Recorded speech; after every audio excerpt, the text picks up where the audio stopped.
За машин зэхээр бол ингэж түлхүүр багаж ингэж хийж болохгүй. Машин эвдэх энэ сугуурж унах аюултай учраас энэ бол хэрэггүй шүү. Энийг харин хадгалаад аваарай. Ингээд олсоо хийлээ. Урт талын өргөлөө, богино талын ийш нь тавилаа, баруун талдаа тавилаа. За урт талын ингэж тэр нөхөө нь оруулаад богино талын доогуур нь эргүүлээд за тэгээд тэр нөхөөг оруулаад ингээд татна. Ингээд болоо. Энэ маань ингээд эргээд тайлбарлахад амар тайлбарлахгүй.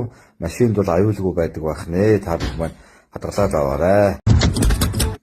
За машин зэхээр бол ингэж түлхүүр багаж ингэж хийж болохгүй. Машин эвдэх энэ сугуурж унах аюултай учраас энэ бол хэрэггүй шүү. Энийг харин хадгалаад аваарай. Ингээд олсоо хийлээ. Урт талын өргөлөө, богино талын ийш нь тавилаа, баруун талдаа тавилаа.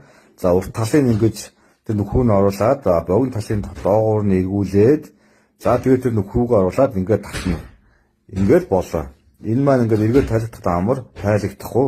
Машинд бол аюулгүй байдаг байх нэ. Та бүхэн маань хадгалаад аваарай.